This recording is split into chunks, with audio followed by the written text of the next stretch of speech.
बिस्मिल्लाहिर्रहमानिर्रहीम। आज हम केस टेकिंग के मुतालिक पढ़ते हैं। केस टेकिंग का पहला रूल, पहला असूल, पहला टूल वो क्या है?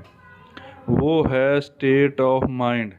इसको मज़ीद डिटेल से समझते हैं। पहले भी एक वीडियो बनाई है, लेकिन इसको आगे मज़ीद डिटेल से बताते हैं कि इसको हम कैसे फील करेंगे, कैसे महसूस करेंगे, कैसे उसको ऑब्ज़र्व करेंगे, कैसे उसका रूपरेख बनाएंगे, कैसे उसको रेपर्टरी के अंदर यूज़ में लाएंगे, किस तरह हम उसको मैनेज करेंगे, उसके मुतालिक पढ़ते हैं। देखें, एक पेशेंट या एक मरीज़ जो बीमार होता है तो उस वक़्त उसकी माइंड यानी जहन की जो हालत कैफियत तब्दील होती है उसको कहते हैं स्टेट ऑफ माइंड।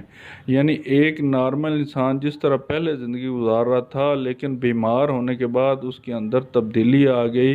वो लेटना चाहता है, वो सोना चाहता है, वो चलना फिरना चाहता है, वो अकेले रहना पसंद करता है, वो किसी फैमिली में रहना पसंद करता है, वो दोस्तों के साथ रहना पसंद करता है, वो जो है अपने आप को मसरूफ़ रखना पसंद करता है। वो क्या करता है?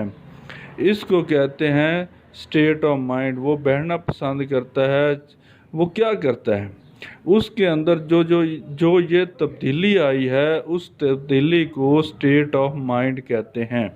उसको आपने ऑब्ज़र्व करना है। यानी एक पेशेंट आपके क्लिनिक में आता है, आते ही वो लेट जाता है, या आते ही वो गुस्से से आपसे बात करता है, या वो आते ही अपने सर को पकड़कर बैठ जाता है, या वो उल्टा लेट जाता है, या वो सीधा लेट जाता है, या वो आपको के साथ किस अंदाज में किस लहजे में बात कर रहा है, वो उसका स्टेट ऑफ माइंड है। उसको हमने समझना है। जब हम उसको समझेंगे, फिर उसका रूपरेख बनाएंगे, फिर उसको रेपर्टरी के अंदर ऐड करेंगे, तो ये हमारे लिए आसान होगा। पहला जो टूल होगा वो होगा स्टेट ऑफ माइंड। इसको कहते हैं स्टेट ऑफ माइंड। यानी वो नॉर्मल हालत में कैसा था और बीमारी की हालत में कैसा है, उसके अंदर क्या तब्दीलियाँ आई हैं, उसको कहते हैं स्टेट ऑफ माइंड। ये माइंड मेथड का पहला टूल है, पहला रूल है, पहला असूल है केस टेकिंग में। सबसे पहले हम इसको लेंगे। ओके जी, अल्लाह हाफिज़। अब हम कल जो है अगली वीडियो में देखेंगे कि कौन सा टूल जो है हम पढ़ेंगे।